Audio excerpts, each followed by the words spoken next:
Good morning and good afternoon, Bonjour, everyone. bon après-midi à tout le monde.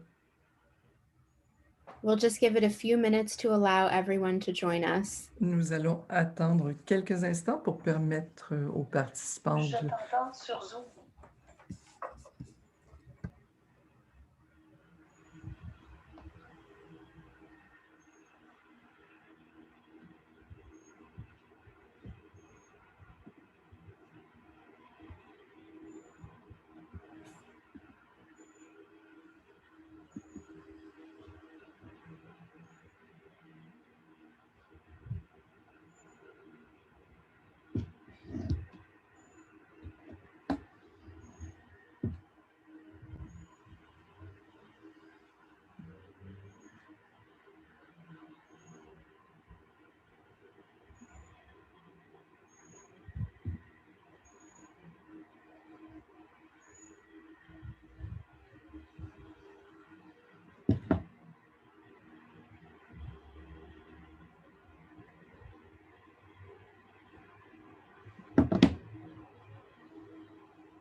Good afternoon, everyone, and welcome to the second installment of the 2021 Women's Entrepreneurship Knowledge Hub Entrepreneurs Annual Conference, presented in partnership with the Women's Enterprise Organizations of Canada. Today, our session will be See It, Be It, Crushing Entrepreneurial Stereotypes. My name is Ashley Richard, and I'm the Indigenous Outreach and Partnership Development Lead at the Women Entrepreneurship Knowledge Hub, and I'm excited to be here with you today. I'll introduce you to our first speaker shortly. For anyone wishing to listen to a live French translation, please select the interpretation button at the bottom right of your screen and choose the French translation option. I'd like to acknowledge that I'm joining you all today from Treaty 1 territory, the original lands of the Anishinaabe, Cree, Oji-Cree, Dakota, and Dene peoples, and on the homeland of the Métis Nation. Our regional hubs and partners across Canada similarly gather on the traditional territory of many Indigenous nations who have cared for these lands since time immemorial. Let's take a moment to recognize the many traditional lands on which we are connecting and acknowledge with gratitude and respect the many First Nations, Métis, and Inuit peoples whose footsteps were first to mark these lands. The Women Entrepreneurship Knowledge Hub, or WEC as we call it, works across the country through 10 regional hubs in English and French to share research on and resources for women entrepreneurs in Canada. Drawing on the expertise of a network that includes more than 250 organizations, we also host and support programming that highlights opportunities and best practices for women entrepreneurs and the organizations that support them, such as this Women's Entrepreneurship Conference. In recognition of International Women's Day and their global theme, Choose to Challenge, WEC is leading the conversation by challenging stereotypes in entrepreneurship and empowering women to crush barriers. Entrepreneurial stereotypes shape the design of funding programs, incubators and training, and influence financing decisions. Perhaps more importantly, they shape the aspirations and confidence of women. Today, our discussion will focus on the gendered and culturally specific assumptions about entrepreneurship and the challenges they present to women. We also know that women need to see successful entrepreneurs so they can dare to become one, which is why we're excited to unveil today WEC's new See It, Be It database of 1,000 plus award-winning Canadian women entrepreneurs who are crushing stereotypes. I'm sure you're all looking forward to a very inspiring discussion. We'll begin with a fascinating presentation about entrepreneurial stereotypes and how they shape women's experiences of entrepreneurship from Dr. Suzanne Gagnon, Canada Life Chair in Leadership Education, Associate Professor of Leadership and Organization, and Director of the James W. Burns Leadership Institute at the University of Manitoba's Asper School of Business. This will be followed by an inspiring panel featuring a few leading women entrepreneurs featured in WEOC See It, Be It database, which just launched today. Be sure to place all of your questions in the Q&A box as we look forward to answering them after the discussion. Let's get started. Welcome, Dr. Suzanne Gagnon.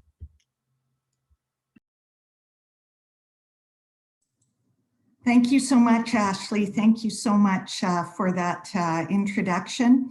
And I have the pleasure of working with Ashley quite closely in our WEC work, which I always very much appreciate. So it's my pleasure today to really be here to help officially launch the WEC See It, Be It campaign, and to share this session with the CEO of the Women's Enterprise Organizations of Canada, Alison Kirkland, and with 4 amazing entrepreneurs who are role models in their fields and for all young women. These women are really changing the norm of what it is to be an entrepreneur. And this is what I want to talk to you about today, to present some of the research and how we can understand why it's really important to have campaigns like See It, Be It. So what I do is I'm going to put entrepreneurship in context, in our cultural context. I'm going to talk about stereotypes and why they matter. And I'm going to tell you about our recommendations and steps forward. And in particular, it will be my great pleasure to show you live the See It, Be It database before I turn it over to Alison and our entrepreneurs. So we talk about the framework conditions that support or indeed impede entrepreneurship. And culture is one of these. So culture, along with government policies, financial markets, and infrastructure, have an impact on who can succeed in entrepreneurship. Culture refers to the values and assumptions that shape and reflect human behavior. It emerges from many different factors: the historical context, our institutions, our politics, economics, and it creates cultural and symbolic capital for people.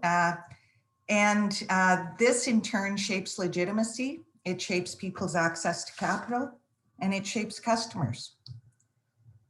So what are stereotypes and why do they matter? At WEC, we've been looking at this question over the last year and really doing a deep dive into the research on this to work hard on how we can counter the negative stereotypes that may impede women from choosing entrepreneurship or from succeeding once they have chosen. So stereotypes are assumptions that associate certain characteristics with groups of people. They can be positive or negative, and they're often deeply embedded in our culture. So stereotypes and the related assumptions shape every level of what we call the entrepreneurship ecosystem. So some of you will have seen this graphic before. This shows how we at WEC have come to understand that change is required at all 3 levels of our ecosystem in order to improve the chances of women entrepreneurs and their success. So at the societal level, stereotypes affect how people are represented in the media, how policies are framed, and how infrastructure is developed. And I'm going to talk a little bit more about those things. At the organizational level, stereotypes affect strategies and programs, and these are often reinforced in the organizational culture. So if we think about the culture of venture organizations or of some finance institutions, there are some issues there. At the individual level, stereotypes shape individual beliefs, choices, and behavior. So they're very important. The problem with stereotypes is they have the potential to create prejudice. So prejudice exists when people hold a stereotype about a social group that is incongruent with the attributes that are thought to be required for success. So that's, and if we think a little bit further about gendered and cultural stereotypes around entrepreneurship, so what we found is that just as there have tended to be certain cultural and gendered assumptions about leadership in our society that are thankfully changing, there are similar kinds of stereotypes and assumptions around entrepreneurship. And thankfully, those are changing too, thanks to many people here in this call today. However, they remain important and they remain a critical focus for our attention because they tend to disadvantage women. So men are considered to be agentic and are assumed to exhibit stereotypically masculine behaviors such as assertiveness, independence, aggressiveness, and confidence. And women are considered to be communal, to embody stereotypically more feminine behaviors such as empathy, kindness, sensitivity, and concern for others. So these tend to put people into boxes that may or may not be generally true or individually true. So nonetheless, there are social constructs that still exist in our media and elsewhere that associate women strongly with household and familial roles, that consider men the standard or the norm when we talk about entrepreneurship. And these are often reinforced in media representations, which is, as I've said, a very important carrier of culture. So the state of women entrepreneurship, last summer, we published a report, which was the first of its kind with all of our partners and our hubs around the country, that really tried to take stock of where are we in terms of women and entrepreneurship. And what we found that when we talk about owners of SMEs, 15.6% of all small and medium-sized enterprises in Canada are owned by women. When we talk about self-employment, 37.4% of self-employed Canadians are women. When we use a very traditional definition of entrepreneurship as a recent startup, we have 13.3% women. The good news is that women are a larger percentage of new businesses, although their companies tend to be smaller. 92.7% are micro firms with less than 20 employees. And 78.4% of self-employed women have no paid help, which is significantly lower than for men. So what is the importance of these statistics? They're very important in the sense that how we define entrepreneurship itself tends to include and exclude certain people and categories of people. And if we began to include at a policy level self-employment as a definition of entrepreneurship, we would instantly be able to recognize and see the many exciting things that women are doing, along with those who have started their own businesses and who are owners of SMEs. So think entrepreneur, think male. There's a strong stream of research in my field, leadership, around a concept that we've called think leadership, think leader, think male, think leader, think male. And this has been robust, and even recent research underlines that many times when people think of the word leader, a male comes into their minds. So what the media does around these things is super important. And we did a really brief search to test our assumptions about how are entrepreneurs portrayed in the media. We did a search on the internet of entrepreneur person, and this is what we got. This is what we came up with. Many, many males. There are a few women, many, many white males. So such depictions do create and perpetuate stereotypes or norms of who can be an entrepreneur. And that's what we're working against. So the role of the media is super important. We followed up our earlier work with a study of the Globe and Mail and the National Post, Canada's two national newspapers, as well as La Presse in Quebec. And we're we found that, many of these stereotypes or assumptions about gender roles and who can be a successful entrepreneur, in fact, continue to exist in our media stories. Although we did find in the recent year, the last year, this is starting to change, and we're seeing more and more visual depictions of women in the media, as well as more depictions of women in tech, of women in other sectors, in creative industries. So that's good news, but we still have a hill to climb in terms of how women entrepreneurs are represented, and indeed how entrepreneurship in general is represented. There is still a significant overrepresentation of men, of white men, and of men in tech. Men who created, who follow the stereotype of Steve Jobs and Elon Musk, not to take anything away from them. So media representation of entrepreneurship matters. It shapes and strengthens women's entrepreneurial assumptions. It influences expectations and perceptions about who can be an entrepreneur, including among financiers, clients, suppliers, and business partners. And there's quite a big body of research that shows this to be the case. So I'm going to talk about 3 impacts. Impacts on program design. So how are we designing our programs to support entrepreneurs? In Canada, the development, innovation, and skills strategies still tend to be saturated with language that privileges science, tech, and engineering. And of course, we have powerful women working in those fields, but we also have powerful women working in many, many other fields in terms of their entrepreneurial activities. So while the overarching goals may be more general, the focus in this programming tends to reinforce the disruptive technologies, even though we know that the adoption of technology rather than the creation of technology is what drives innovation.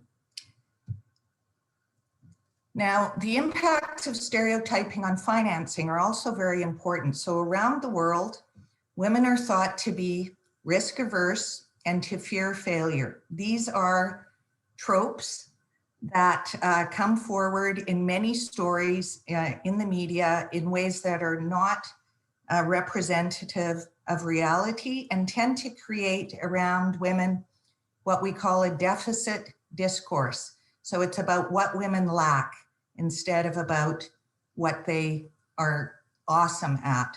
So these stereotypes become barriers when women entrepreneurs seek financing, because women don't always fit the stereotype of what a successful entrepreneur looks like. They're actually less likely to receive financing, including from angel investors. So I've got some information here, and I think these slides will be available that outline some of the details of these studies, but they're really quite striking. So this remains a problem, especially around venture capital. So stereotype threat is an issue that is also created and reinforced by some of these dynamics. So women and other underrepresented groups may internalize negative stereotypes, which in turn shapes their behavior. So when we talk about women and borrowing, they're considered to be discouraged borrowers. So this means that they need finance, but they may not apply because they fear denial. So this is a manifestation of stereotype threat. Women experience bias, internalize it, they expect to be stereotyped, and that may well prevent them from pursuing opportunities in activities dominated by men. So similar phenomena have also been observed and researched among Black entrepreneurs. There's also an impact of stereotyping on business support. So we talk about incubators and accelerators. These tend to support white male technology entrepreneurs. Many people around this country and connected to WEC and to WEOC are working hard to change this picture right now. But the fact remains that women only have a 5 to 10% share of accelerator programs, and that's North America-wide statistics. So impacts of stereotyping around on women themselves, so on individual behavior. We know that women have often lacked the same networks that men have had. And stereotypes matter in entrepreneurship because they impact women in multiple ways. They may push women away from some entrepreneurial activities because they don't see themselves in the success stories. They may affect sense of self-efficacy and high growth intention of some entrepreneurs. They do, research shows this to be the case. They affect women's self-confidence to start a business, and there's always a risk of stereotype threat. So this is reinforced by this perceived mismatch between woman and entrepreneur. But we're going to change all that. We are changing all that, as are you. So navigating gender and entrepreneur roles becomes a task that women and people of other minority groups, and it's very important here to also state that women of color and Indigenous women may have reinforcing impacts of these kinds of issues and barriers. So, and WEOC is also studying that. So I've got a couple of slides here also about technology.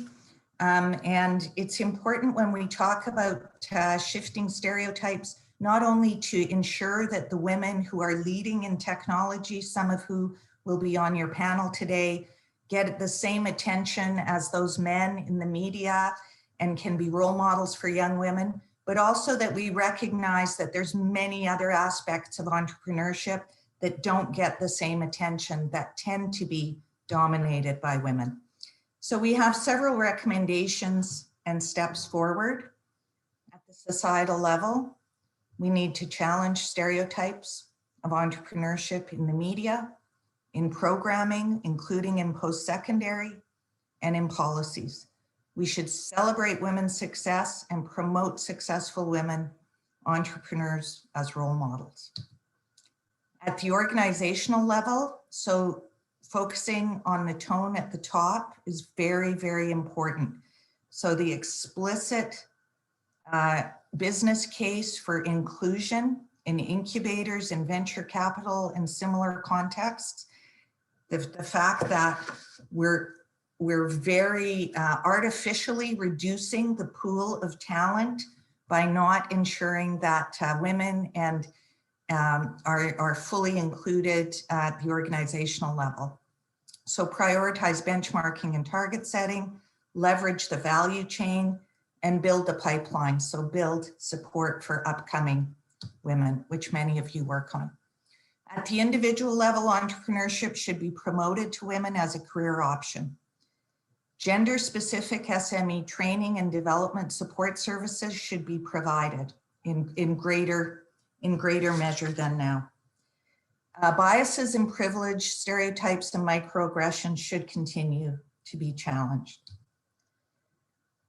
So we talk about building the incubation and acceleration pathways from ideation through. We need attention to all of these points in the pathway for women and diverse women. And now it's my huge pleasure to show you some of the amazing women that are included in our See It, Be It campaign. So the very strong research-based impetus and principle behind this campaign is that if you can see it, you can be it. And we're launching a database of 1,000 award-winning and recognized entrepreneurs today in celebration of International Women's Day and in celebration of all our women entrepreneurs in Canada from different regions, from different races, from different backgrounds, from different communities, and working in different sectors. And here are just a few of those.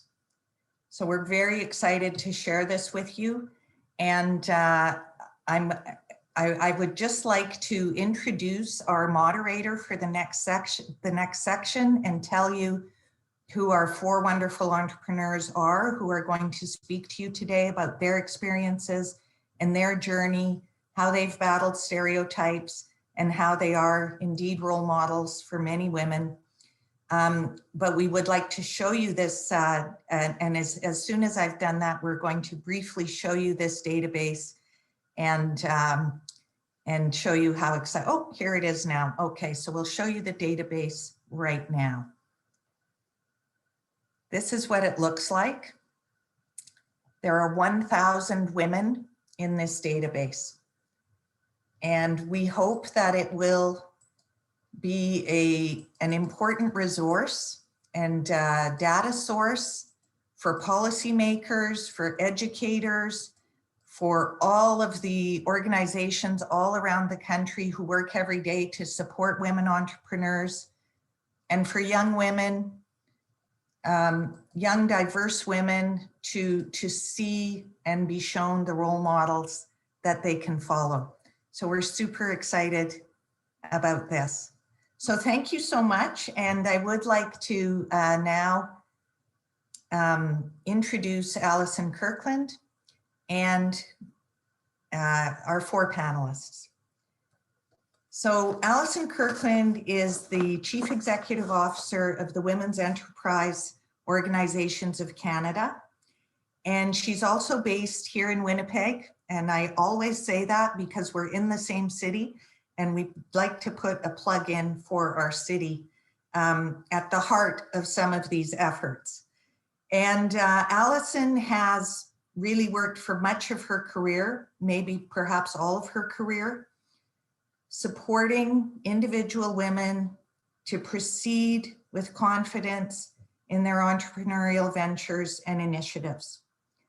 So we're very pleased to have Alison moderate this panel next.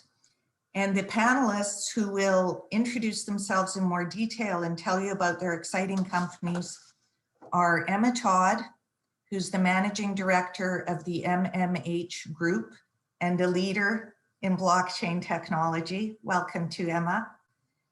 We have Humaira Ahmed, who's the founder and CEO of Locale. We have Tanis George, who is the co-founder of Truly You.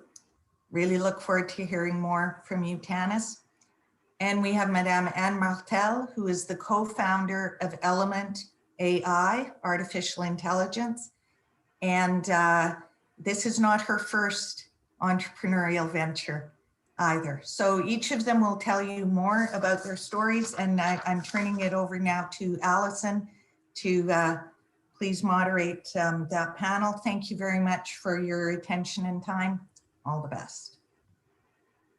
Thanks so much, Suzanne. That was a great session, and it provided such a great foundation for the conversation that we're going to have this afternoon. So as Suzanne mentioned, I'm with the Women's Enterprise Organizations of Canada, and we're delighted to be partnering with the Women's Entrepreneurship Knowledge Hub as a presenting partner on this series of sessions. I always joke that the Women's Enterprise Organizations of Canada doesn't actually work with women entrepreneurs.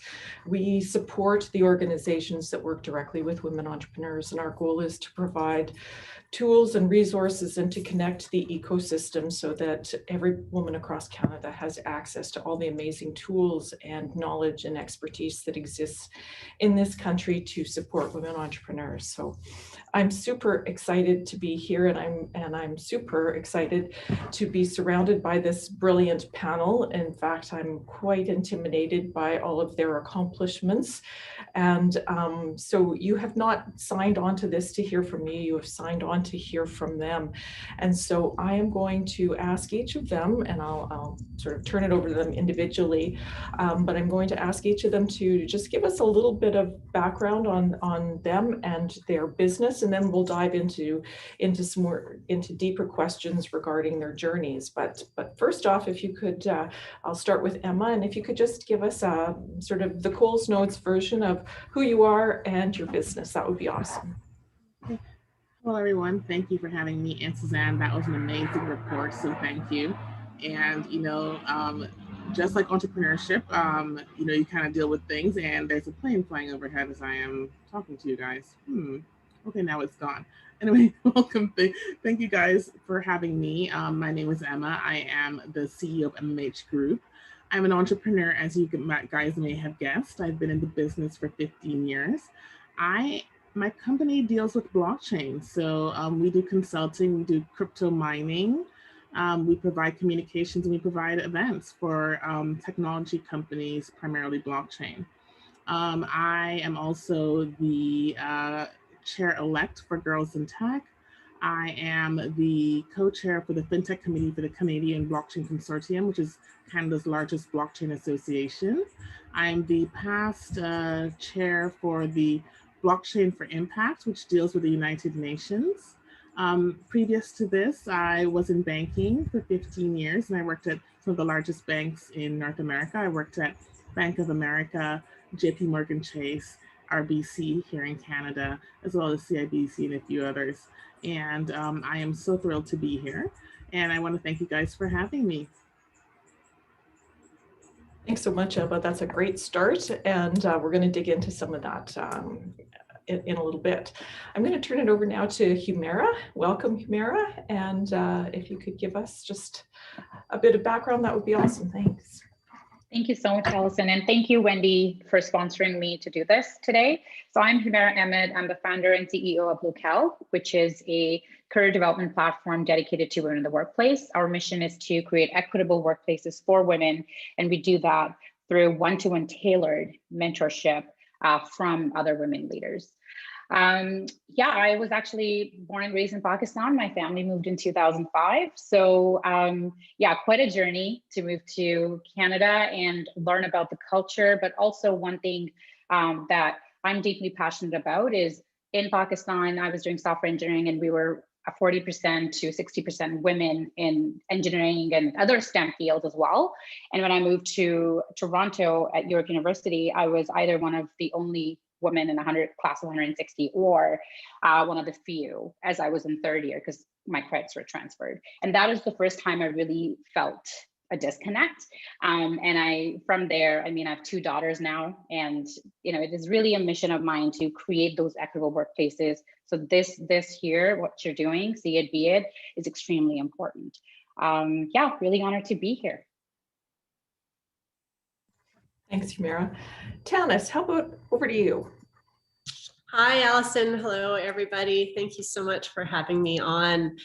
So I am the co-founder of Truly You Inc., which is a global identity verification company, which was founded almost just shy of 10 years ago.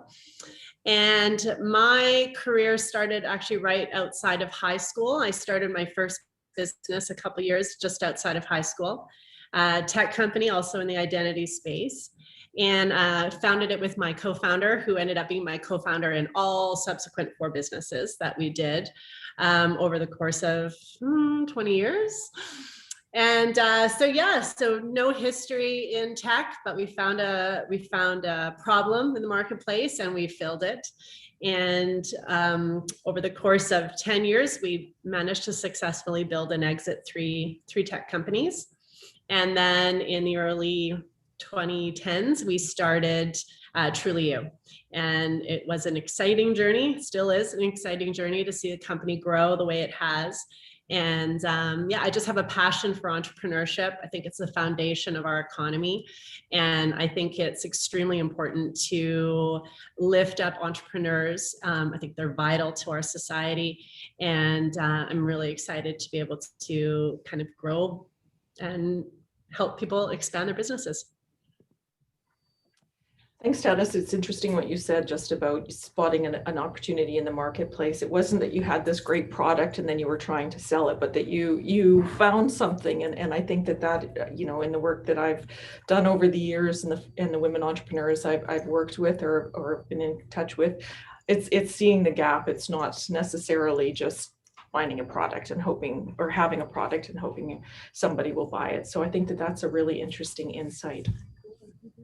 I'm going to turn it over to Anne, and for the final introduction, and looking forward to hearing from you. Welcome. Thank you. Thanks for having me. Tanis, I loved your story because I very much relate to not having a tech background and still making the plunge in tech. So that's always very refreshing to exchange notes on that. So I'm also a serial entrepreneur. I have 2 exits. I started my career actually in the medical sector. So I had a medical devices distribution and a manufacturing plant. So very kind of male dominated traditional type of environment. And I sold that in 2014, where I was really starting to see the rise, especially in Montreal, of artificial intelligence. And given the network and the connections that I have in the field, it quickly became clear that, you know, my next business would have to be in tech and would have to be in AI. So I read every book that I could to try to catch up with, you know, everything that I needed to learn, and launched Element AI in 2016, which we just recently sold to ServiceNow. So currently I'm working on my next company, because being a serialer, that's what you do. So yeah, I'll have more on that in a couple of months, hoping to get funded and, you know, get another one going. That's great, and I think I'm going to sort of tap into this, and our first question for everybody is just to talk a little bit about your journey. And so we've covered some of this, but I know, Anne, when we were speaking in sort of our prep discussion earlier this week, you mentioned that you come from a family of entrepreneurs, and so maybe you could incorporate some of that into the discussion, and just talking about what foundation that provided, and your thoughts on whether that was super important in the success that you've had to date, or, you know, you don't need necessarily an entrepreneurial family to succeed. So I don't think necessarily you do. And actually, it's funny, because for me, it kind of had the reverse effect, in the sense that my father was an entrepreneur, and it seemed like an acceptable, you know, job for a man, but not so much for a woman. So I think that for a long time, maybe not so much anymore, but for a long time, he was quite disappointed that I decided to go down that route. I think the path of, you know, being a lawyer or a doctor, or, you know, something with a bit more security and stability, was really something he was, for whatever reason, hoping I would choose. And I had to battle that for quite some time, until I just found myself and decided that, you know, I'm also allowed to kind of take a plunge and take risk, and decided to do it anyways. And I think that now everyone's happy that I've made that decision, but at the time it was not necessarily the case. that's an interesting comment, because Emma, you mentioned that a little bit when we were speaking earlier this week, that your family sort of questioned your jump into entrepreneurship when you decided to step away from the corporate world and do this. Yes, can you talk a little bit about that experience? Yeah, it's not so much, I don't think it was entrepreneurship, it was blockchain that they'd never heard of, or Bitcoin, and they thought I was crazy, and they were extremely concerned that I was leaving my nice, you know, banking life to go and pursue this role that no one had heard of anywhere. And I was like, no, it's guys, it's going to be a big thing, trust me. And they were like, no, we don't know anything about this. And they were really, really worried. Like, I remember I went to a wedding in Atlanta, and my family met me like outside, and they were like, can we talk about this job that, you know, you like, what you want to do? So it was kind of interesting. But, you know, I was crazy in 2016. At the end of 2017, I was a visionary, because people started to learn a little bit more about Bitcoin and blockchain. And when I had first told them about Bitcoin, it was at $400. And at the end of 2017, it was 19,000. And everybody was talking about it. So suddenly it was like, wow, you know? And that's when they stopped thinking I was crazy. So it did make for interesting family holidays, I will tell you that. And they all wish they'd invested when you did. Yeah, but, you know, I've learned that you can't, people are who they are because they knew it in 19,000 and they still didn't invest. And we had a family Zoom call last week when it was at 57,000. They still hadn't invested then, right? So like, if you're going to, you're going to. If you're not, you're not, right? So, but they all said, it was kind of funny. They were like, Emma was right. Emma was right. So I'm like, the story still isn't over yet, people, but you could have made some good money. I'm just saying. Exactly. Tanis, you mentioned that you were a serial entrepreneur, and can you talk a little bit about that journey? And you said, right out of high school. So was this always in the back of your mind, or? Yeah, so just like Anne, actually, I grew up in a very entrepreneurial family. But I had a little bit of a different experience with my father. My father actually constantly talked to me about, anything that I wanted to do that I could do, in the sense, he actually had a business that was a door-to-door vacuum cleaner sales back in the 70s. He was extremely successful at it. But he would train his guys in the mornings, his sales team with records, and self-help guys they'd do all this stuff. So my dad was very much about playing the numbers. And so as I grew up, I always had a support from him, sort of telling me, look, whatever you want to do, you can do, just play the numbers, just work the hardest, get through it all, and you can do that. So it was always in the back of my mind. I was the first person in my family to actually graduate high school. Everyone was entrepreneurs, my siblings, everybody just became entrepreneurs. So I never actually intended to go on into other school, but yet I didn't know what kind of business. So when my co-founder reached out to me a couple years out of high school and said, I have this business idea, that's what got me excited. So I just really fell into it. And but definitely, I think just having everyone around me being entrepreneurs, and fortunately successful entrepreneurs. So to me, that was the lifestyle that I wanted. And it just was waiting on the moment when I found the right product or service. That's awesome. And there's so many nuggets that are coming out of this conversation that I could revisit. So we might be here all afternoon. So I hope you don't mind. And I just also want to remind anybody who's with us to send in your questions, because we're going to take those as well. And I know that there's lots of things that, as they occur to me, I'm sure they're occurring to you. I'm going to turn it over to Humaira. You came to Canada, you said, was it in your third year of university? Were you? And so it was a culture shock, and now you're in business, you've got little girls, you've got children. So tell us about that journey and how that unfolded. Yeah, so mine's probably very different. So I grew up in Pakistan, and it was always, you're going to be a housewife. So they train you to be a good housewife. You cook, again, very stereotypical. You're going to cook, you're going to maybe not clean, because we have luxury of having help, but still know how to work them. And that was my life. Like, they were also going to decide who I was going to marry. So I actually, very quickly, I was engaged to be married at 15 and 17 to men I didn't even know. I hadn't even seen them. So that's kind of my background and upbringing. And I knew my dad is an MBA, and he was very focused on education.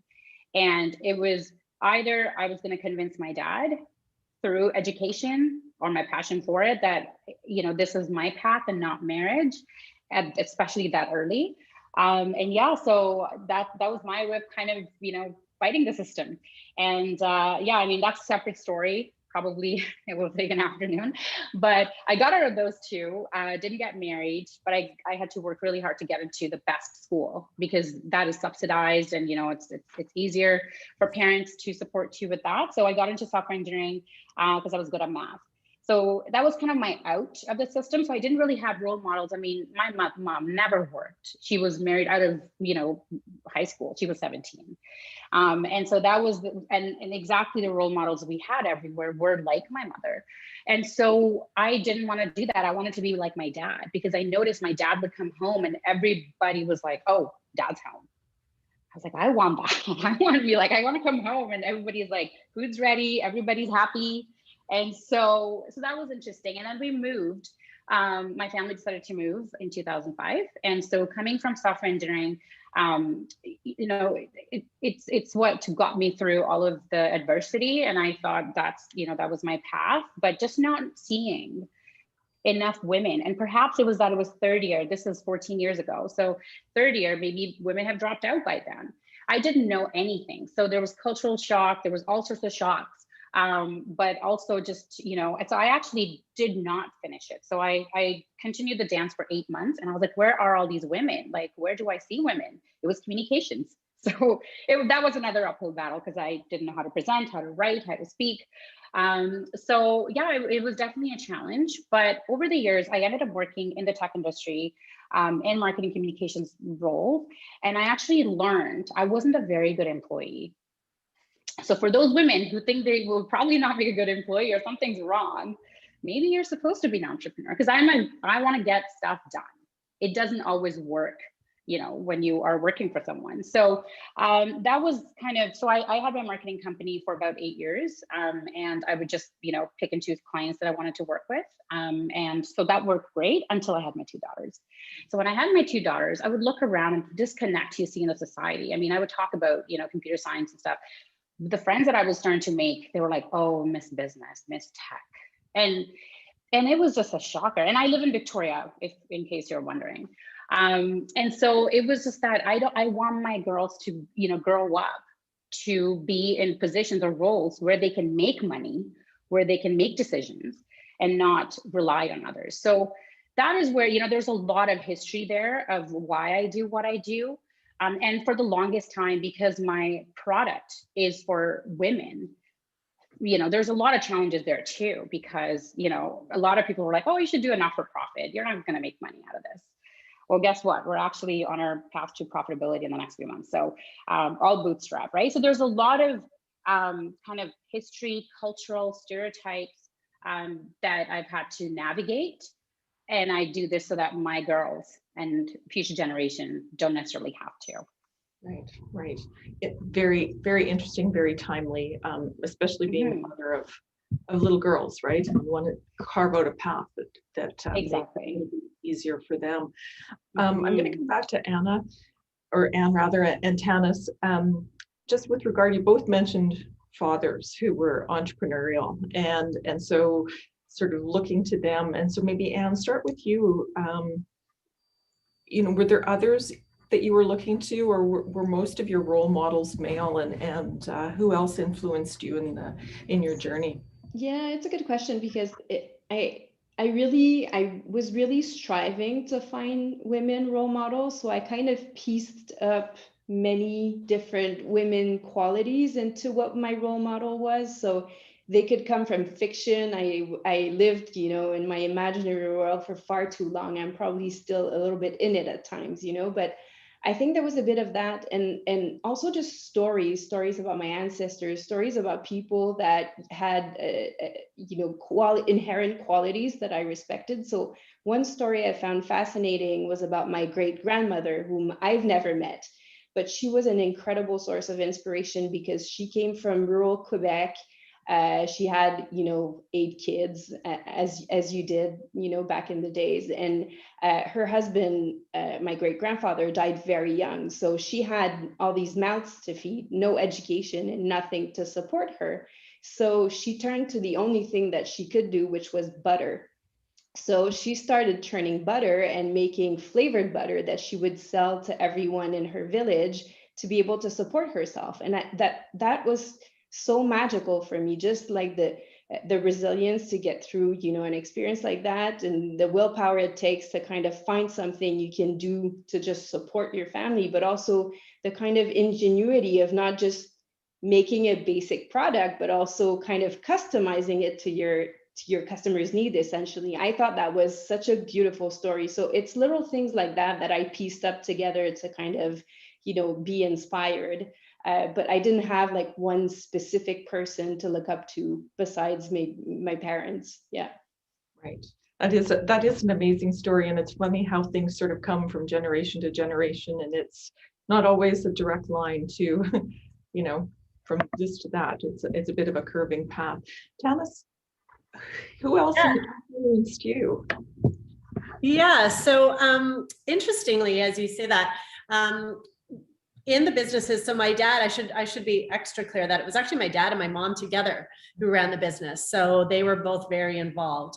When I was in high school at 15, I met my soon to become my husband, and his family were entrepreneurs as well. And his parents both worked together in their business as well.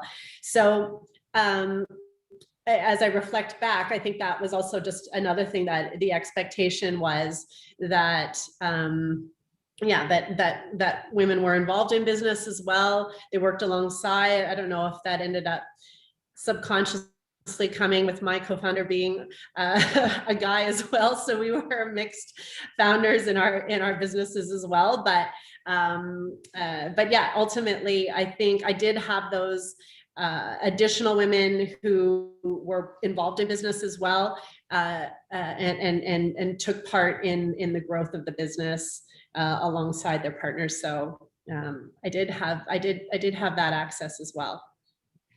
Interesting that both your parents and your in-laws, and now you and your husband, are couples, and you've seen it working, because some people say there's no way I would work with my spouse, right? It's just not. Well, I should be clear. My co-founder in all my businesses was a friend. It wasn't my husband. Oh, okay. I could not work with my husband. So that adage is true. No, my co-founder, he was my best friend in high school. Okay. And so he and I went on to build businesses together, but yeah, not with my husband. Great, good to know. Yeah. Oh, Emma, how about you? I mean, who influenced you along the way, and what made you take the leap? So I'm maybe a little bit different. I never actually had role models. I just sort of went out and did things. I was like, I want to do this, and I just did it. And honestly, it wasn't until COVID when I sat back and I looked and I was like, I've done all this, because when you're an entrepreneur, you just sort of do it, right? And then you just keep going, and you don't take any time to kind of stop and smell the roses, because you're always in go mode. And then I kind of looked back and I was like, a year ago, like I was at the UN, I was speaking, and I totally didn't take the time to enjoy it. I was just like, okay, that's done. Okay, we got to go back to Toronto. We got things to do, and now I kind of wish I'd taken the time to stop and smell the roses. And I sort of made that commitment to myself to do that once we get out of quarantine. Once we get out of COVID, I'm going to stop and smell the roses. I'm still not doing it now. I'm still in go mode, yeah, I just kind of decided I wanted to do blockchain. And my friend had a party, and I said to her, I want to do fintech. And she said, well, what about blockchain? And I was like, I don't know what you're talking about. And she's like, what about Bitcoin? I'm like, say what? So I then went and researched it, and then I went to a conference, long story about that one, and I ended up interacting with all these amazing people, and I was just like, this is what I want to do. And looking back, I just went out and did it. And I would encourage anybody who, if you want to do something, don't let anything stop you. So there's a really great picture. I guess I should have had it somewhere with me where I could show you guys. I was going to meetups in Toronto at Mars. So you guys have been to Mars. It's a beautiful building, college in Queen, I think. And, they've got this gorgeous auditorium. And we used to have meetups there because people were just getting, like the underground, people were just getting really interested in blockchain. And people started flying in from all over the world, to the point where the fire marshal was like, maybe you guys should go somewhere else. So we started going to the Sheraton. But in the early days, you look around that room and there'd be 500 people there. There'd be 495 men, and I would be the only Black person in the room. And there'd be 5 women, and we're all still really good friends. And we've all kind of gone on to do like absolutely, they're really, really impressive. But they were my sounding board whenever I had any things that I wanted to, really kind of question or say, how should I do this, or things like that. And that's what I would tell you, if you really want to do something, you just kind of go out there and do it. And you don't worry that you might be the only one or the only woman or anything like that. Don't let anyone stop you, because I would really hate to look back on my life and think, maybe I should have done this, maybe I should have done that. I would rather try it and succeed or not succeed. But if I don't succeed, at least I've learned for the next time. So that's what I encourage everybody. If you really want to do something, don't let anyone stop you. If they tell you no, do it anyway, unless it's illegal. Even then, you never know. Where do you think that came from was that, you know, from your mom or from someone else in your family, or do you think it's just, you just have that in you? Like, And you know, when I talk to my family, we all trace it back to my grandmother. My grandmother was absolutely amazing. And when I look back, I just don't know how she did everything that she did in that day and age. You know, she had a lot of kids and they all kind of went on to do all these amazing things. So my dad's an engineer, my aunt's a doctor, my uncle's an accountant, my other uncle runs a construction firm, my aunt's in banking, and them achieving all those goals sort of allowed their kids to sort of kind of go out and do whatever they want to, and there wasn't necessarily that pressure. I mean, yeah, you had to go to school. There was no, you're not going to school, but it's sort of just, you know, and just me thinking how they were able to do that, you know, in like the 60s and 70s and things like that. And I'm always still finding out really impressive things about my family. Like I just found out, I kid you not, guys, I found this out in October that my grandfather, when my grandfather was an engineer and went to school in England in World War II. What? Like, don't you think this is something you should have told me years ago? And it was just like I said, Dad, you know, Grandpa was an engineer. Was he really an engineer? And he's like, yeah, he went to school. I'm like, where? And he was like, the school you're doing your MBA at now. And I'm like, don't you think you should have told me that? And yeah, he's like, oh, sorry. So Yeah. they just sort of take, they sort of take, you know, schooling and like doing that stuff like as the norm for them. So maybe that's where we got it from. yeah. So that brings us back a little bit, more than a little bit, to just the whole theme of today, which is role models, right? And they can be anyone, but how important they are to provide the opportunity for you to see that things are achievable and that, you know, that there is a path. I'm going to come to you, Anna, and I was, you know, doing my homework and I've got all these notes in front of me, and you've got quite a team of co-founders that you started Element AI with, and they're all male. And you know, what was that like, and what role as a woman did you bring to that? And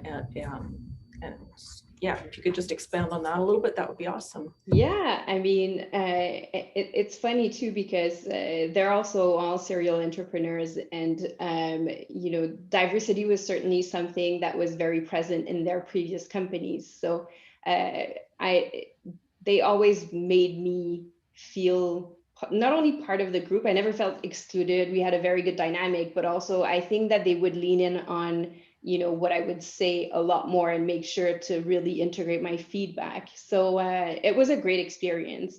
I would have loved to have, you know, more women as part of the founding team, but at the end of the day, like, it's a founding team. So it's you and, you know, the other founders. You don't necessarily have much control over that, right? But no, it was a really great experience with amazing people.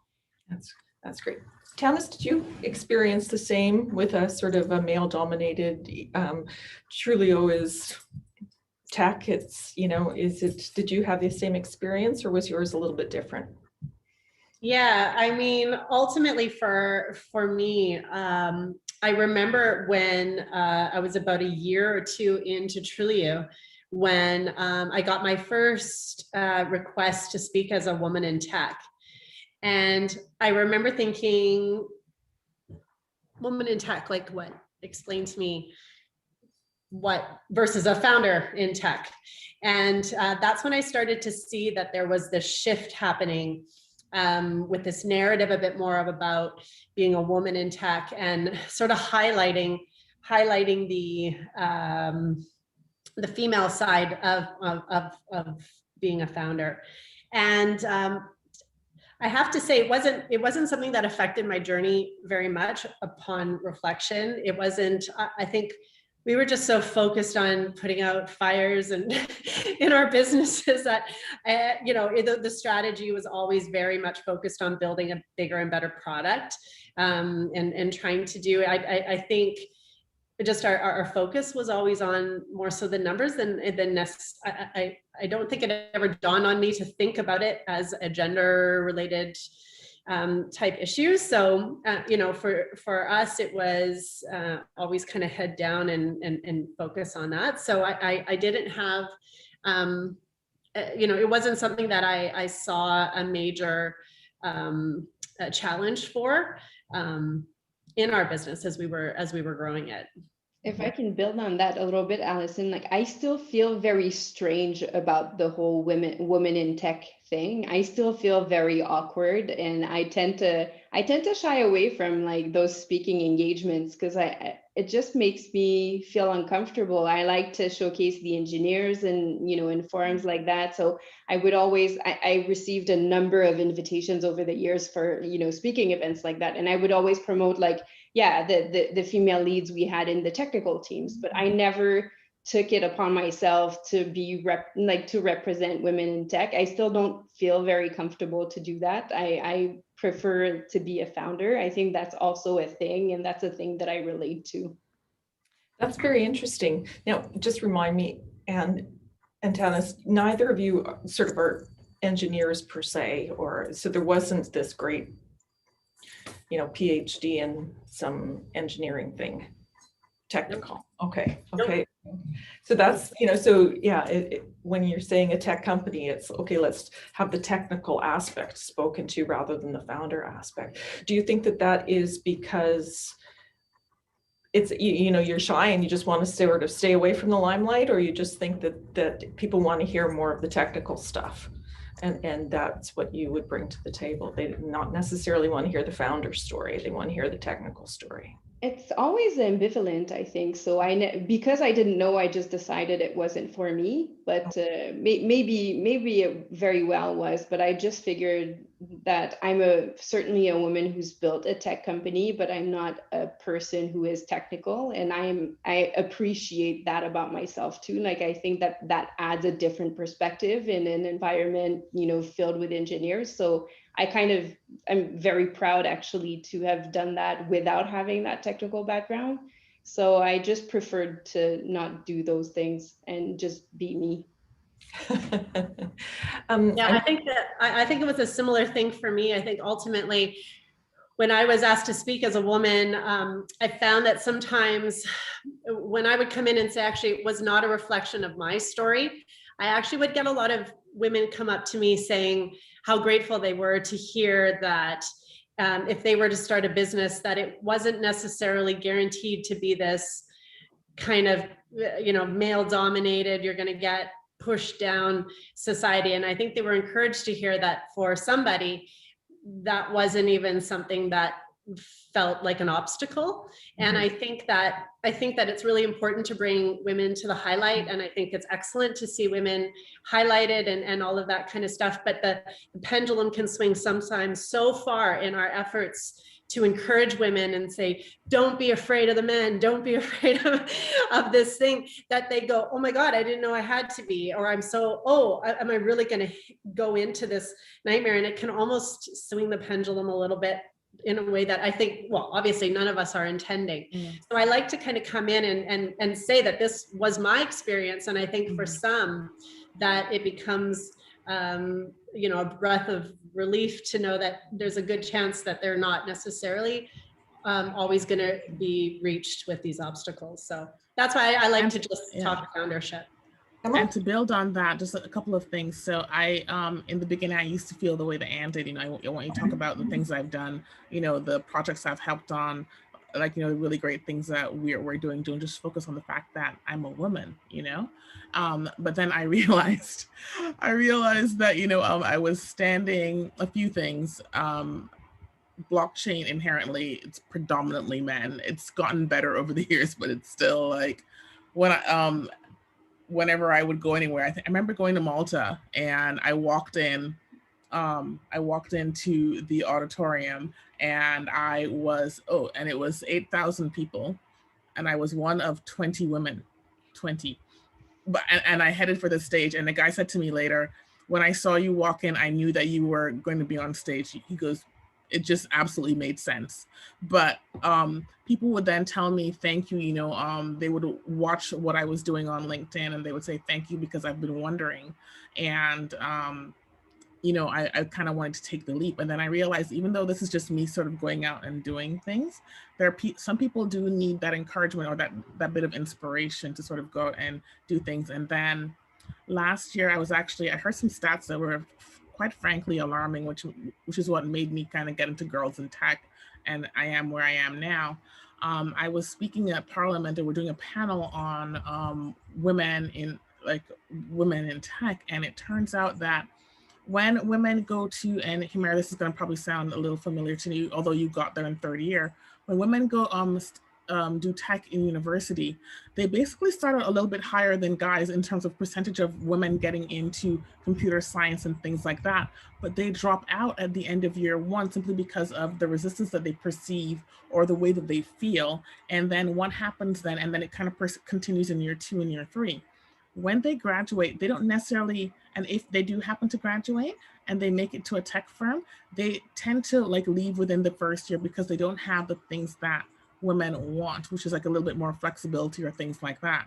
What we found is that it's not they're leaving tech entirely, they're just going to work for a company that gives them more of the flexibility that they want. So when I found that out, I was a little bit kind of like heartbroken, simply because I am like, never let anyone define who you are. If you want to do something, just do it. And then to hear that these women felt so uncomfortable in class that they just didn't go back for year two or they dropped out, you know, I was like, we need to show them that there's life beyond that. If you just keep pushing and keep persevering, you can achieve what you want and still be who you are. And that's what made me be that way, like, you know, start working with girls in tech and things like that. And that's all I wanted to say. Well, thanks, Emma. And I'm going to turn it over to Humaira here just to comment on that, because you experienced some of that, I'm sure, just given the proportion of women to men in your class. What was you thinking? Was there support among the women? Was there sort of a, you know, helping each other? Because so often we hear that, you know, it's the women who stick together and that, you know, are the supportive. And how did you find that experience? Yeah, I mean, in school in Pakistan, it was very, you know, we still stuck together. We were, you know, women with women, and it was also the culture. But in Canada, I mean, it was so new. Everything was so new that I was so scared to even ask, you know, people questions. I mean, again, you're coming from third world country, so you're already thinking you're beneath everybody. And so with that experience, I didn't have, you know, the confidence to go and ask, or even the few women that I would see to just form their, you know, group. It was just hard. And I think it still stands today. Like, it's hard to break into an already formed group. So that was that aside, but I think just in tech, so, and in tennis is so, I mean, it's such a different experience I'm hearing. And I think we need to see that, because, you know, when I decided to start a tech company, which was very different from my marketing company, which is very stereotypical, women do a lot of marketing and it's acceptable. But in the tech, the challenges have been insane. So I want to sign up for what you had. You know, and it's good to be able to share, because it became, and I don't know if it's regional, you know, I'm in Vancouver Island, even though we have really supportive tech community, it's just, you have to go beyond the island. So you go to Vancouver, you go to Toronto, you go to Seattle. So I would travel and just share my, you know, idea, whatever that may be. And just the even comments, I mean, the emotional labor. So, you know, my hair was talk of town. And just the comments I would get at conferences. Oh, she cannot be a founder. What are you talking about? Somebody, you know, reference to my colleague, she can't be the founder. She looks like she works in marketing. So just, and I mean, I did, so can't argue there. But just even the stereotype of like, oh, I saw your hair last night and I knew I had to talk to you. Now I am going as the founder to pitch. We have been selected as one of top 8 companies, SaaS companies at SaaS North. And just even hearing those types of comments from people who don't even know me. Like, I'm running into a meeting, I don't have time for this. So the emotional labor, what am I going to wear that is acceptable? I need to make sure I have my wedding rings on and they fit. You know, if not, I'm going to go buy whatever. What response I'm going to have, you know, for people who say things that are highly inappropriate. What am I going to respond with when people say, oh, who's taking care of your kids? Wow, your kids are so young. Well, the parent, right? The other parent. So it's so interesting because for the longest time, even though I worked in the tech industry doing marketing, I never paid attention. I don't think our intentions there, like we're people doing good work, we're smart, and that's why we're here. But I think when you start a tech company, starting with the capital, unless you have extensive network, unless you have all those friends and family, and people just say friends and family around. And I was like, what is that? I mean, in Pakistan, you can't, even if you have money, you're not going to take money because that's a death of relationships. So for me, I was like, I don't have rich family and friends here. Who do I go and ask for money? So then it's like, okay, well, angel investment. Investors will waste your time. A lot of times, and I asked one of my amazing investors, I'm not going to name him, but I asked him, I was like, why do you think that is? Like, I feel like I get so many meetings, but nothing happens. It's like, as an investor, as a male investor, am I going to spend time with a woman like you or a geek whose technology I have no interest in? I have a lot of time to waste. So just even those experiences, and then deciding to bootstrap because you know what, I also have time that I don't want to waste. So there's a lot of barriers that I have faced because the lack of network, lack of role models. So I would actually look up Oprah. I mean, far-fetched, but I would watch her videos because I was like, she built something by herself in a time that, I mean, I can't even imagine. So I would watch her videos. I would, watch Dragon's Den, and I learned about Arlene Dickinson. So I was probably one of the first people to buy her book. I was like, I want to learn, like, did she always have this money? No, she didn't. So I think just even learning people who have been through a lot of adversity, but have come out on the other side, has given me that inspiration and motivation and encouragement to be able to do that. And even today I get asked, okay, well, so profitable bootstrap company, great. Do you want that lifestyle? It's the lifestyle question now. Do you want to enjoy time with your family, or do you want to raise capital and just go all out? Oh, I'd rather have you do that.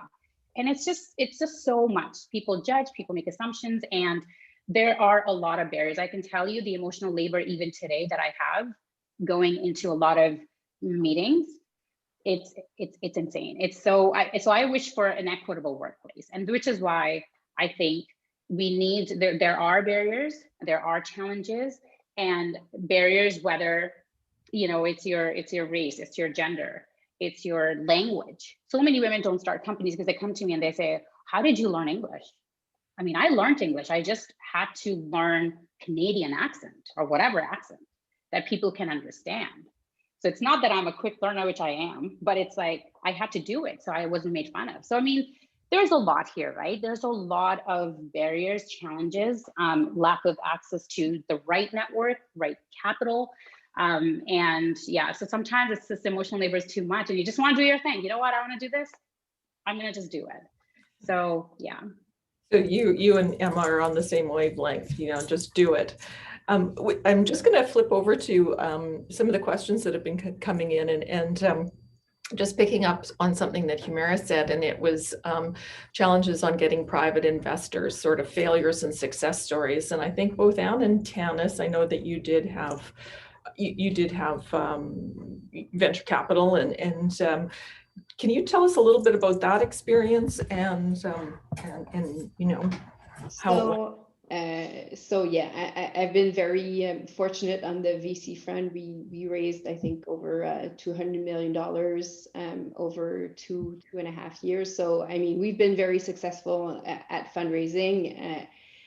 But I do remember when we were starting and we were at the seed stage, I would talk to VCs, and I had just gotten married. And so the reaction was like, okay, so when are you going to have kids? And I actually had VCs ask me that questions. It just, so we've been fortunate, but there's been hardship as well through the process. And, I have a ton of stories like that, or just even like, I think sometimes VCs don't realize that you're listening to what they have to say. Like you're just, everything that they say is gold because you're trying to improve your business model. You just want to learn. And sometimes they would pass remark, or they would, talk about another founder who's a woman and describe her as emotional. So like that would happen all the time. And it just made me feel so insecure walking in those meetings, like so self-conscious around how am I going to come across? So I have to be extra confident. I have to be this person that I am sometimes, but not every day. Like I'm a normal human, so I'm just not like stable and the same every single day. And just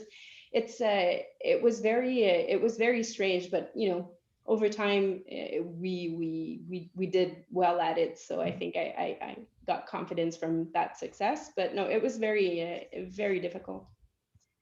And you do hear the stories of women getting the different questions than men at the, you know, when they're being talked to by an investor and or asked questions. So it's crazy. Tanis, did you have a comparable experience, or you know, what was it like for you? Yeah, so we actually went down to the Silicon Valley to try and raise our first initial amount of funding. Our business was already in development, so I stayed up in Vancouver running the office, and Stephen actually went down to the Silicon Valley. We had space in an incubator down there, and so he was down there.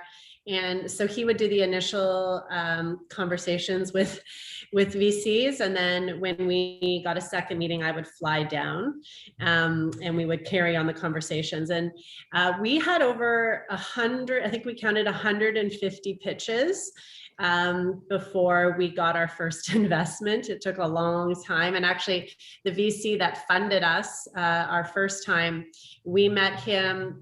He was one of the first 10 that we met with. And a year and a half later, after watching us and seeing our growth, he finally stepped in. So that was our first experience with raising money. And so I was running the office in Vancouver and Stephen was down there. So we kind of tag teamed when it came to funding.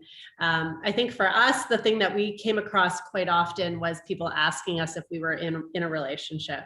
That was the number one thing. I remember we were going through an acquisition for a company that we were helping them get acquired. And it was a group of probably 14 lawyers on the other side for about a week, where we just sat and while they did all the due diligence.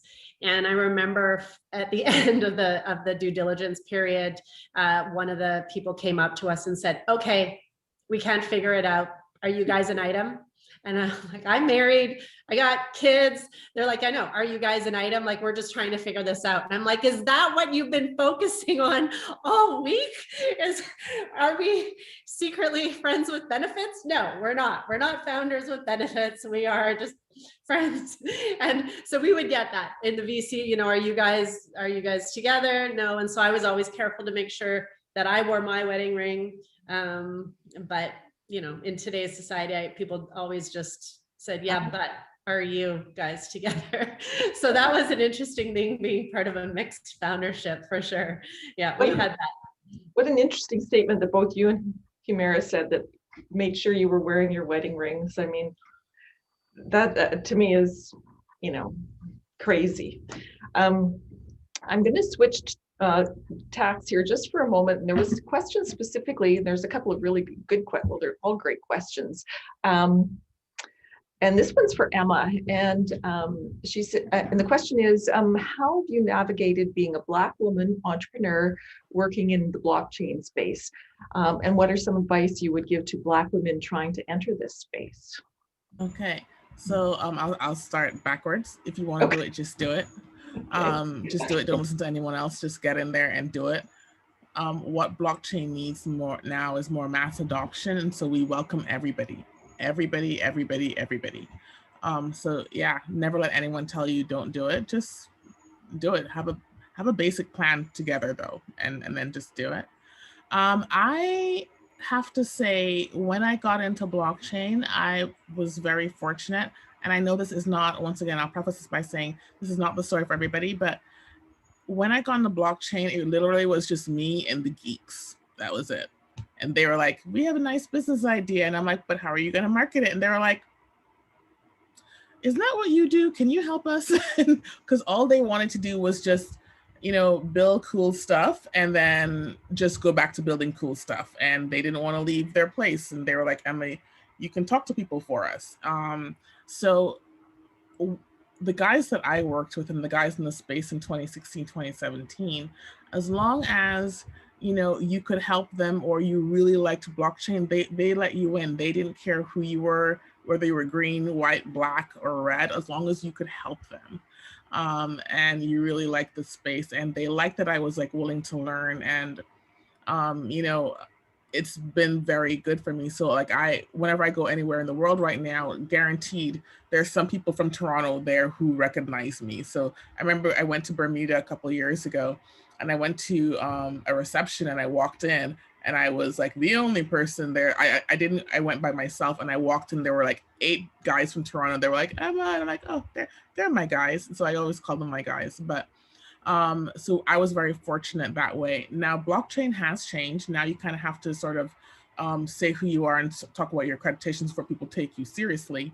But then what they're finding out is that I've probably been in the space longer than them, you know? So that's the respect. And, you know, sometimes I'm not going to kid you. Sometimes I have one of those days and I'm like, really, you're questioning me? I am here, you know? So you kind of have to take the good with the bad, but know that if you believe in yourself, and that's the most important thing, you kind of have to believe in yourself and what you're going to accomplish.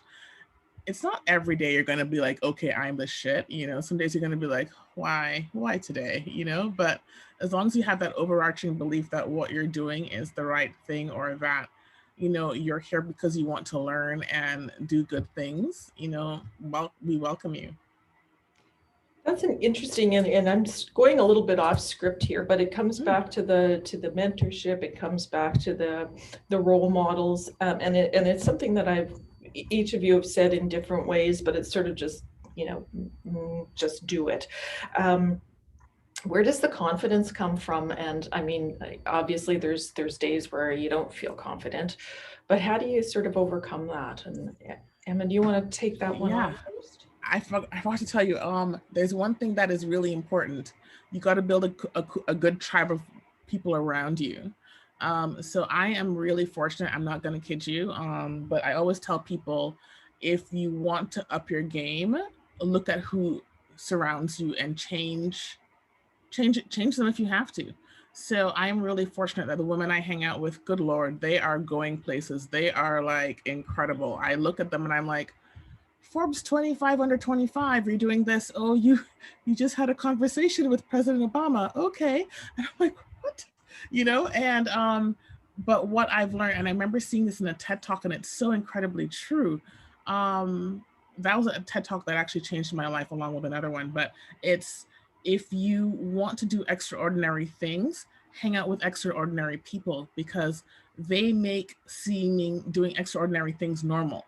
And so because you're hanging out with them, you want to do the same things. And, you know, you can ask them, they're happy to share how they do things. And then you watch them and suddenly you're doing it too. So when I'm with my friends in blockchain and they're doing things, like, they're absolutely incredible. And we're just constantly talking about what we do. We have group chats, we, you know, chat on WhatsApp, we get messages. Okay, so sidebar, my friend is in Barbados right now, and she messaged me and she was like, Emma, I went for a swim and there was this nice lady and I was talking to her while we were in the water, and it turned out she was a prime minister. And this was yesterday. I was like, okay, wow, okay. So, you know, like, I would always tell you, if you really want to up your game, change the people that you're with. Now, I'm not saying get rid of them, because I have friends from all over. I'm just saying maybe limit your interaction and interact more with people who you want to be with. And it's not just in terms of work. If you want to change your mindset, if you want to be happier, hang out with happy people. Don't hang out with sad people. You know, life is depressing enough, and maybe only see them once a month instead of talking to them every day. Little things like that, things that can improve who you are. And if you look at, I like to set goals. So if you look at the goal that you want to achieve, go ahead and do it. So one person that I really look up to, and I talk about her a lot, my friend Amber, she's absolutely amazing. And I remember, end of 2017, I wanted to go to the United Nations, and I was like, all my friends are going to the United Nations, why can't I go, right? And so I said that to her, and she's like, Emma, I think with all the people that we know, you can get there. And I was like, this is not a normal conversation. Like, you don't just show up at the United Nations, right? And then I thought about it, and I was like, she's right. Let me delve into my network and see what I can do. And so I set a goal and I asked 4 people and it didn't happen. And then literally the 5th person, he called me up and said, "Hey, Emma, I'm going to be speaking at the United Nations. Do you want to come and hear me speak?" And I'm like, "You're 23 years old." I'm like, "What are you speaking about?" And he's like, "I'm doing all these things." And he really was doing good work, but it was just jaw dropping. And then I went there and I realized that, something, we hold them on a pedestal, but if you just have drive and determination, you too can get there. And that was July 2017, no, 2018. By June 2019, I was there speaking at the UN and doing stuff in concert with them. So once again, it was my bubble, the people who I hang out with, right? And they make things achievable. Nothing just seems too high to achieve. So I would tell you, if you want to do good things, or just change your bubble, make it happen. That's awesome. We're just getting close to the end. We have about 5 minutes left. And so I'm going to maybe just do a quick roundtable before I get to the closing remarks. So we have all of a minute and a half for these last few comments. But I am going to start with Anne, and recommendations or 2 words of advice for women who are wanting to be entrepreneurs or are looking to grow their businesses or just looking for some inspiration. What would you tell them? Do it. I mean, I think that's the theme, and that's what we're all kind of saying. But yeah, that's really the only advice. I don't think that I think that we all have these mental blockers that are preventing us from developing ourselves to our true potential. So identify those and then just get rid of them. Just, move forward, find the way that's going to get you to grow into who you want to be. And that's going to propel you into doing things that you've never tried before. So just do it. Do it, just like Mikey. Tanis? I agree 100%. I think oftentimes we look at obstacles, myself included. I look at my obstacles as reasons why I can't do something, but ultimately you can actually turn them around and make them a reason why you can. So I have 2 boys. I go through the struggles so that they will be able to see a strong woman doing their stuff as well. So it's just taking all those obstacles and pushing, and definitely finding a mentor, finding somebody who is in your space doing what you need, what you're doing, or at a stage in your business where you need to be, and find that mentor who can guide you and go do it. Great. Humaira? Yeah, I'm just going to echo that too.